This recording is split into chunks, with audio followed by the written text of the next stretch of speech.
जीटीवी में मुजाहिद बेलवी आपको खुशामदीद कहता है। और गो के ख़बर तो ये है कि दो और हुकूमत के जो मुशीर जो है मुस्ताफ़ी हो गए या इस्तीफ़ा लिया गया। बड़ा टेक्निकल इन्होंने बना दिया है, लेकिन बहरहाल वो अलहदा हो गए। लेकिन इस वक्त तो ख़बरों में जो है वो कोरोना भी पस मंज़र में चला गया, बारिशें भी एक हद तक, और नैब जो है वो इस वक्त जो है वो ग़ालिबन लगता है कि सारी सियासत नैब पर हो रही है।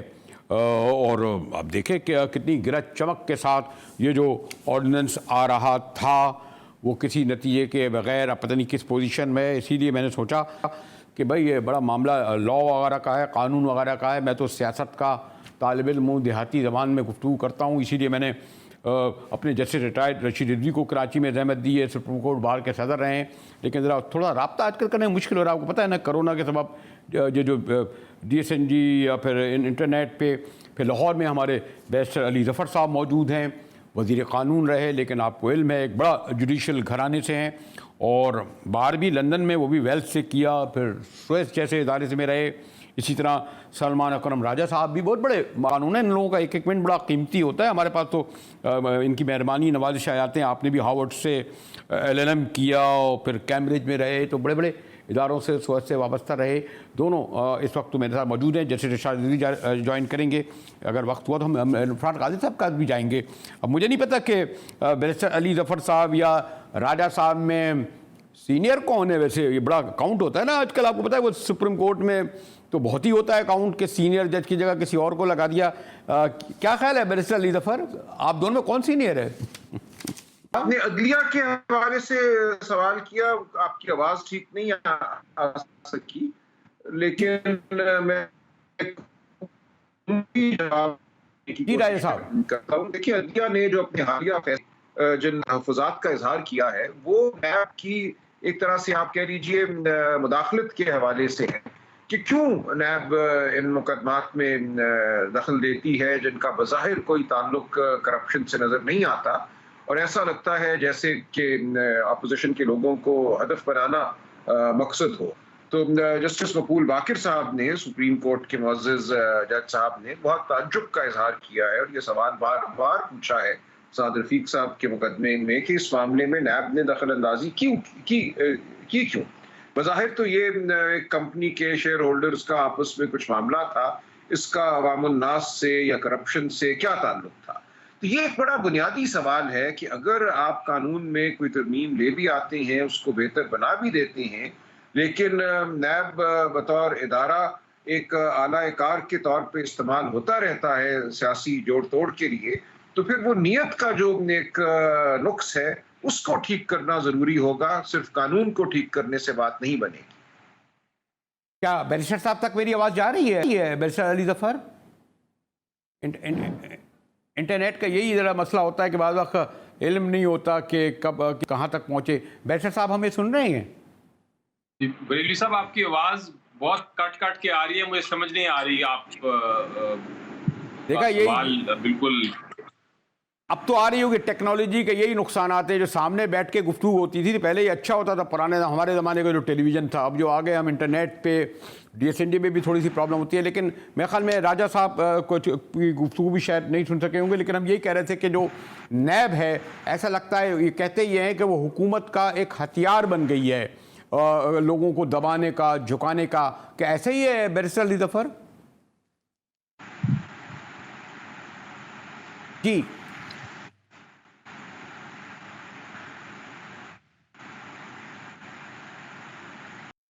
मुझे लग रहा है कि मुझे थोड़ी अपने मेहमानों के साथ बिकॉज ऑफ इंटरनेट हम नहीं पहुंच पा रहे हैं, और क्यों नज़र एक ब्रेक की तरफ जाएं ताकि फिर हम बराह रास्त दोनों से गुफ्तगू कर सकें। फिर जैसे रशीद रिजवी में ज्वाइन करेंगे, मैं इरफान काजी साहब को भी लेना चाह रहा था, तो हमारे साथ रहिएगा। मिलते हैं एक वक्फे के बाद।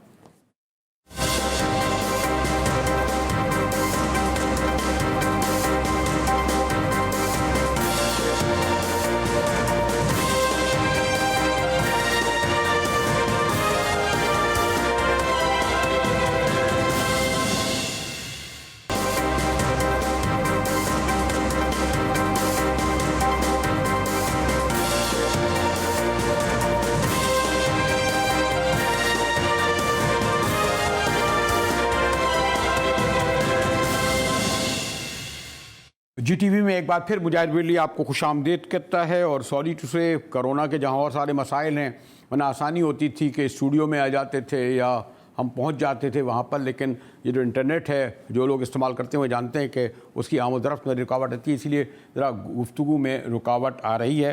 मैं बैरिस्टर अली ज़फ़र साहब बड़े सीनियर सीजन लॉयर हैं और बड़ा घराना ताल्लुक़ है, इसी तरह सलमान अकरम राजा साहब, रशीद रिजवी साहब भी मुझे ज्वाइन करेंगे। लेकिन राजा साहब, आपको मेरी आवाज़ पहुंच रही है आप तक? राजा साहब, आवाज आपकी फिर कट के आ रही है, आप सवाल कीजिए, मैं कोशिश करूंगा समझने की। जी, तो राजा साहब, अब यही है कि क्या हुकूमत जो है नैब को एक हथियार के तौर पर इस्तेमाल करती रही है या कर रही है? ये जो एक बड़ा इल्ज़ाम है उस पर। देखिए, ये हुकूमत है या जो भी है, असल तो जो तनकीद है जो सुप्रीम कोर्ट ने की है वो नैब की है। बज़ाहिर तो नैब एक खुद मुख्तार इदारा है, किसी के ताबे नहीं है। क्या वजह है कि नैब की जो कारकर्दगी है उसके हवाले से हमारी आला अदालतों को और इन particular supreme court of Pakistan को बहुत तहफ़्फ़ुज़ात हैं और एक ताज्जुब का इजहार बारहा किया गया है उनकी कारकर्दगी के हवाले से। और हम देखते हैं जिस नौयत के मुकदमे बनते हैं, जब अदालत के सामने आते हैं सुप्रीम कोर्ट में, एक तरह से एक मजाक की सूरत हाल पैदा हो जाती है। तो ये एक सवाल है जिसका जवाब हमें जानना होगा कि क्यों नैब की कारकर्दगी इस नौयत की है कि आला अदालतों के सामने सुबकी उठाना पड़ती है और बज़ाहिर ऐसा लगता है कि सियासी जोड़ तोड़ के अमल में इदारा शामिल है।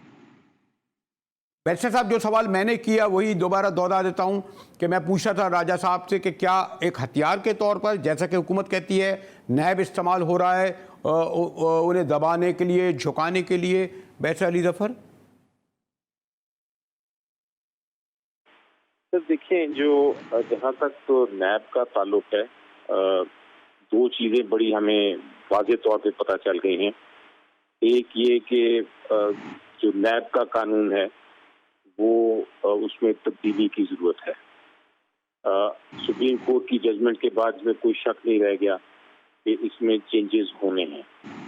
और दूसरी चीज़ जो हमें पता चल गई है वो ये है, क्योंकि सुप्रीम कोर्ट ने फाइनली कह दिया है और एक बार नहीं 2-3 बार कहा है कि इन्वेस्टिगेशन जो है नैब की, वो टीम को मजबूत करने की ज़रूरत है।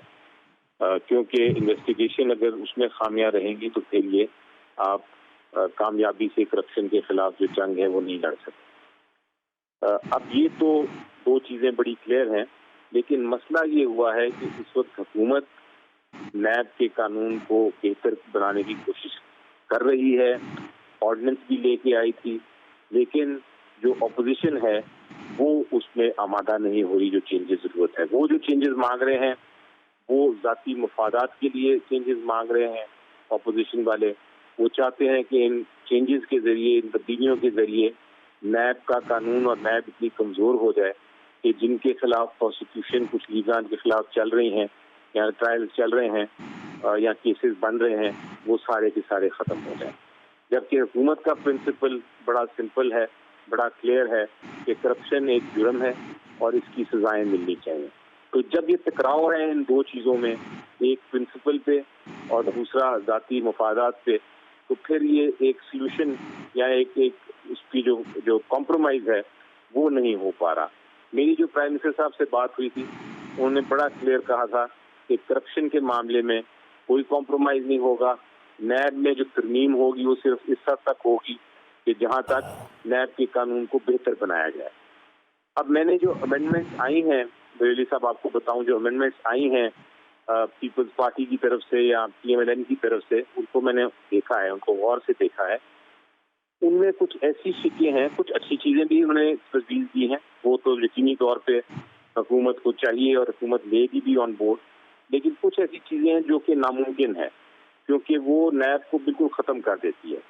अब मसलन एक शिक जो उन्होंने मांगी है कि एक तरमीम की जाए कि 5 साल से पीछे अगर किसी ने जुर्म भी कर लिया है तो उसके ऊपर तहकीकात ही नहीं हो सकती।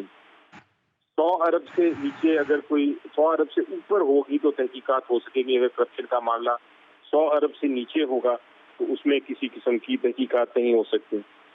इसी तरह उन्होंने कहा है कि अगर सजा हो भी जाए तो वो तरमीम मांग रहे हैं नैब कानून में कि सिर्फ 5 साल के लिए वो डिस्क्वालिफिकेशन होगी, उसके बाद साफ शफाफ होके जिसके खिलाफ भी केस होगा वो सामने आ जाएगा।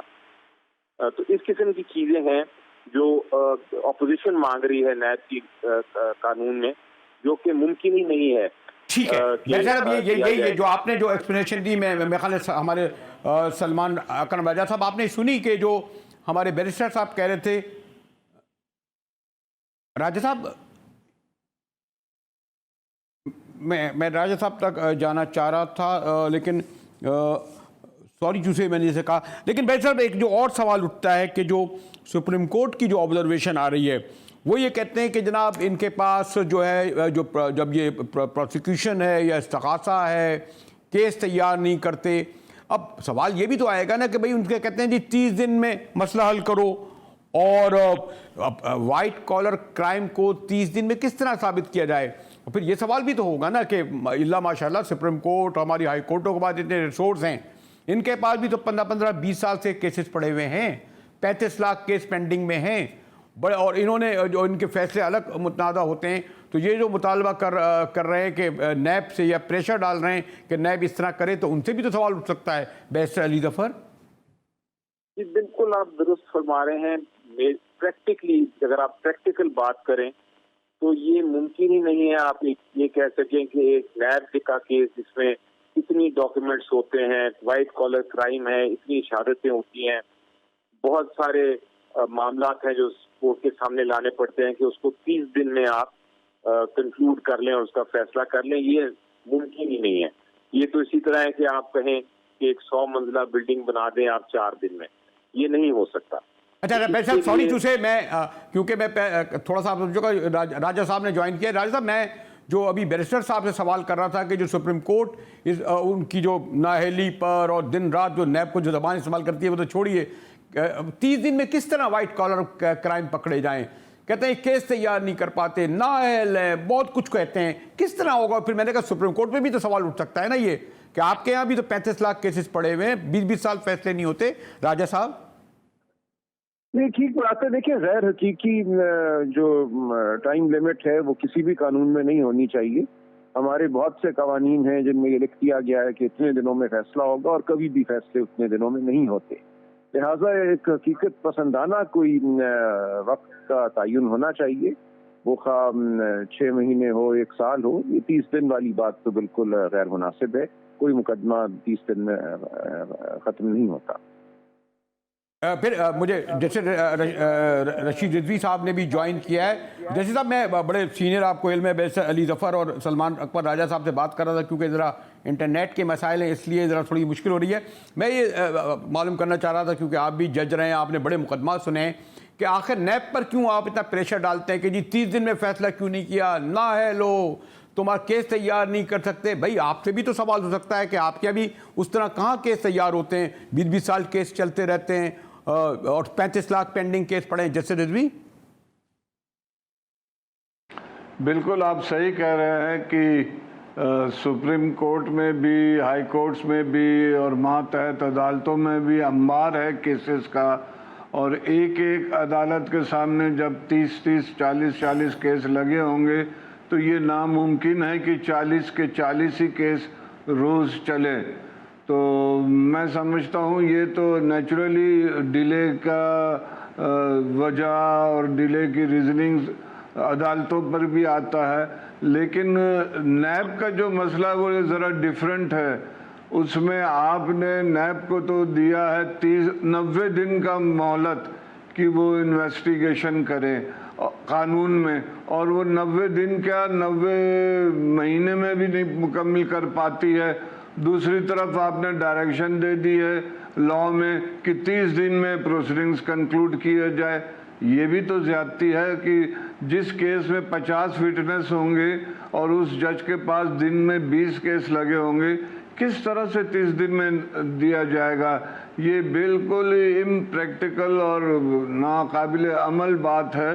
अच्छा जस्टिस रिजवी, एक और सवाल के जो अपोजिशन इल्जाम लगाती है कि नैब एक हथियार के तौर पर इस्तेमाल कर रही है गवर्नमेंट, आप भी ये समझते हैं कि वो मसलन ये कि आप वाइट कॉलर क्राइम के तो कितना मुश्किल है, फिर अगर जब अदालत रिहा कर दी जाती है तो भले उतने 100 अरब रुपए खाए हों, बड़े उसके बाद फालूदे वाले के, पापड़ वाले के पैसे हों, जब वो रिहा हो गया तो आप देखते नहीं, उनका कहता कंधों पे बिठाल के ख्वाजा बिरादरान का जुलूस निकल रहा था, हार फूल पहनाए जा रहे थे, उन्हें तो सर्टिफिकेट मिल गया ना कि सब झूठे इल्जाम थे करप्शन के हम पर। ये भी तो होता है ना। फिर जो जस्टिस रिजवी कोई तरह बताइए, फिर मैं आऊँ बैरिस्टर राजा साहब के पास। देखिए अगर किसी केस में बेल हो जाती है तो इसका कतई मतलब नहीं कि वो बरी हो गया है। वो तो एक केस ऑफ फर्दर ग्राउंड है, जिसे कहते हैं ना कि उस वजह से बेल होती है। बेल का मतलब बरी होना नहीं है या इल्ज़ाम का डिमोलिश होना नहीं है। इल्ज़ाम अपनी जगह, केस ट्रायल होगा, चलेगा। और अब बेल का मसला तो पाकिस्तान और इंडिया में है, बाकी दुनिया में कहीं नहीं होता है। अब जॉर्ज फ्लॉयड का आप केस देखें, पूरा अमेरिका हिल गया जॉर्ज फ्लॉयड की डेथ पर। 37 शहरों में कर्फ्यू लगा और दूसरे दिन उसकी बेल हो गई।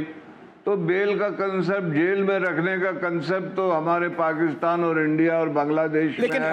बाकी यही सवाल मैं जरा राजा साहब से कर लेता हूँ। राजा साहब, जब आप जब 1 साल रखने के बाद अरबों रुपए के इल्जाम, तस्लीम भी, तमाम सबूत बेचारे नहीं कर पाते ना, बेचारे नैब के जो छोटे मोटे, क्योंकि आप जैसे बड़े बड़े वकील खड़े हो जाते हैं उन लोगों के लिए। अब चौधरी एतराज़ अगर खड़े हो जाएं किसी बड़े आदमी के लिए तो वैसे ही मामला बोला जाता है। तो ये कहते हैं जब वो रिहा हो जाते हैं तो उनके बड़े गले में फूल हार डाले जाते हैं, जिनको आप कहते हैं ना इन्होंने 20 अरब रुपए कर लिए, फलूदे वाले के पास इनके 50 अरब रुपए निकले।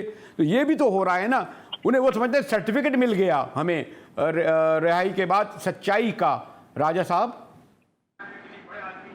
देखिए, अगर एक मामला अदालत में साबित नहीं हो सका, और जैसा कि रजीक साहब ने कहा, बेल का मतलब रिहाई तो नहीं है, मामला आगे चलेगा। लेकिन अगर बिल आखिर भी कोई छुट जाता है तो वो कानून के मुताबिक अगर छुटा है, उसकी अपील हाई कोर्ट में होगी, सुप्रीम कोर्ट में होगी। उसके बाद भी अगर उसके खिलाफ यही फैसला आता है कि जुर्म साबित उसके खिलाफ नहीं हो सका, तो फिर हमें मान लेना चाहिए, खा कुछ भी मीडिया ट्रायल हुई हो, जितना मर्जी आपको बताया गया हो कि फलूदे वाले के यहाँ से इतने करोड़ रुपए मिले वगैरह वगैरह, वो तमाम बातें मीडिया की हद ठीक होती हैं। लेकिन अगर वो अदालत में जाकर साबित नहीं होती तो फिर हमें अदालत का जो फैसला है और जो अदालत में वाकयात शवाहिद की बुनियाद पर साबित हुए हैं, उन्हीं को मानना होगा। मीडिया की खबरों और नैब के प्रेस रिलीज को मानना। लेकिन ये आप उस सूरत में राजा साहब, उस सूरत में आप राजा साहब कहें ना कि मैं बैरिस्टर साहब से कहूं कि जब खुद सॉरी टू से आपकी अदलिया का भी बहुत मिसाली किरदार हो।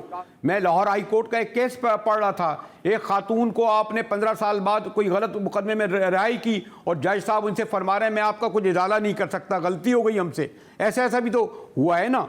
तो आप लोग ये जो बड़े बड़े जो उस पर आप तो बेल कर देते हैं बैरिस्टर साहब, और वो जैसे कहा कि उनके तो जुलूस निकलते हैं हार फूल डाल के, खत्म हो जाती है नैब उस वक्त बेचारी।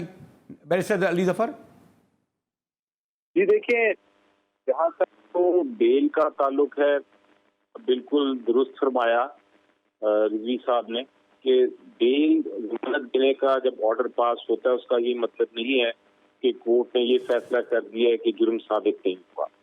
वो तो ट्रायल में साबित होगा या नहीं होगा।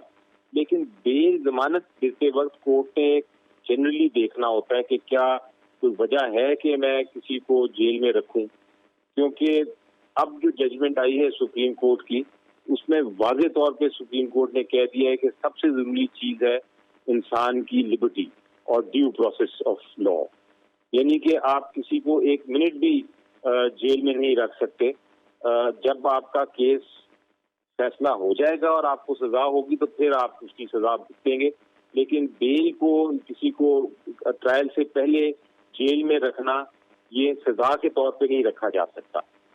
तो ये एक बड़ा अहम प्रिंसिपल है जो पहले भी था, लेकिन अब सुप्रीम कोर्ट ने उसको बहुत क्लियरली नैब के केसों में भी वाजे कर दिया है।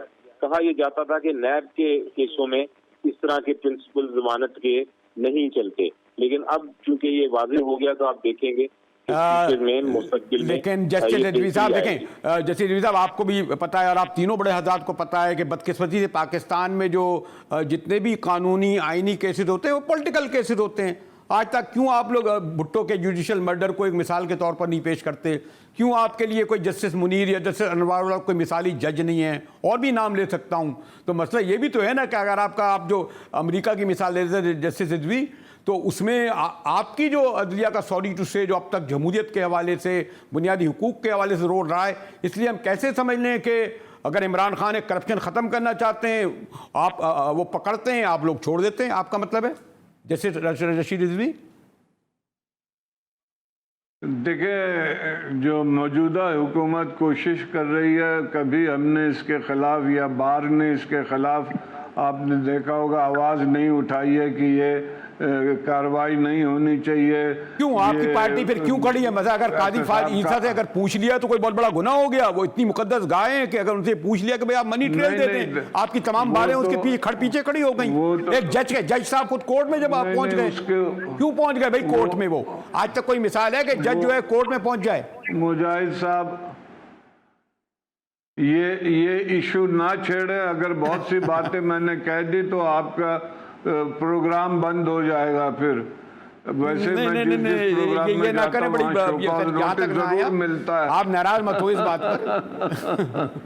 वो नहीं, मैं कह रहा हूँ वो वजूहात कुछ और थी, लेकिन मैं आपको ये बता रहा हूँ कि है हमारी अदलिया का माजी में ऐसा रोल रहा है और बार ने कभी एहतसाब के अमल को कंडेम नहीं किया है। लेकिन जिस अंदाज से कि आपके पास प्रोसिक्यूशन के पास, इन्वेस्टिगेटिंग टीम के पास, ऑफिसर के पास कोई एविडेंस नहीं है और आप लोगों को पकड़ के जेलों में डाल रहे हैं। खैर, मुझे एक ब्रेक की तरफ जाना पड़ा जस्टिस रिजवी, लेकिन जस्टिस रशीद रिजवी आप हुए या मेरे दोस्त चौधरी एहतसान हुए या मुनीर मलिक हुए, अली अहमद कुर्द हुए, चौधरी कोर्टों की बहाली के बाद जो कुछ उन्होंने किया, अभी तक बड़े शर्मिंदा घूम रहे हैं। वैसे ये भी एक अपनी जगह एक रिकॉर्ड की बात है। लेकिन मिलते हैं एक ब्रेक के बाद, लेकिन मैं इसे हटना नहीं चाह रहा नैब से। हमारे साथ रहिएगा।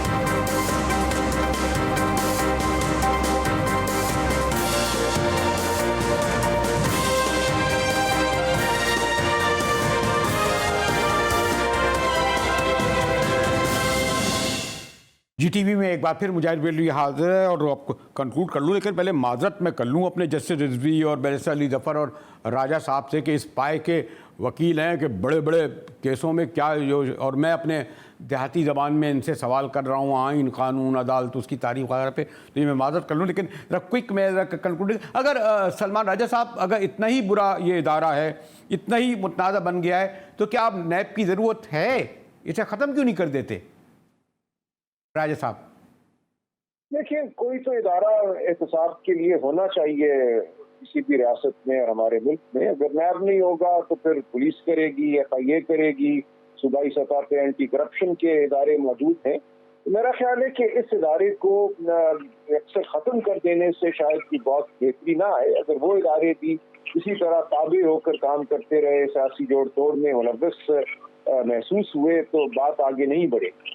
नैब के हवाले से जो शिकायत हैं कि इसके कानून में जो बेल के हवाले से पहले एक बंदिश थी, अब बड़ी हद तक हमारी आला अदालतों ने वो मामला ठीक किया है, लेकिन अब भी अकाउंटेबिलिटी कोर्ट खुद बेल नहीं दे सकता। हमें हाई कोर्ट, सुप्रीम कोर्ट जाना पड़ता है। उस मामले को ठीक करने की ज़रूरत है। जो गिरफ्तारी का इख्तियार है वो बज़ाहिर बिल्कुल बेपाया और किसी सूरत की, किसी कानून के तहत, किसी उसूल के तहत नजर नहीं आता। उसको भी क्या सिर्फ चेयरमैन नैब के पास ये इख्तियार छोड़ना चाहिए या एक बड़ा एक फोरम हो जो ये फैसले करे किसको गिरफ्तार करना है, किसको गिरफ्तार नहीं करना? तो इस किस्म के जो मामलात हैं उनके हवाले से यकीनन बेहतरी कानून में लाई जा सकती है। लेकिन बैरिस्टर साहब, मेरा ये ख्याल है जैसे जस्टिस जावेद इकबाल साहब भी बड़े पाए के जज और वकील रहे। मेरे ख्याल जितनी डांटें जो है जस्टिस जावेद इकबाल ने खाई हैं हमारे कोर्टों के जजों से, इतनी तो आप लोगों को भी नहीं मिली होंगी। इतना तो मैंने कहा ना, ये इस जगह तो पहुंचा दिया, उसकी क्रेडिबिलिटी ही ख़त्म तकरीबन हो गई है। हमारी ऑब्जर्वेशंस इतनी दी हैं हमारे जजों ने, जो सुर्खियाँ हम छापते हैं अखबारों में। बैरिस्टर अली जफ़र, कोई शक नहीं है कि पिछले कुछ दिनों से जज साहिबान की, सुप्रीम कोर्ट के जज साहिबान की जो ऑब्जर्वेशन भी आ रही हैं वो भी कुछ इस तरह ही लगता है कि जिस तरह वो खुश नहीं है नैब की कारकर्दगी से।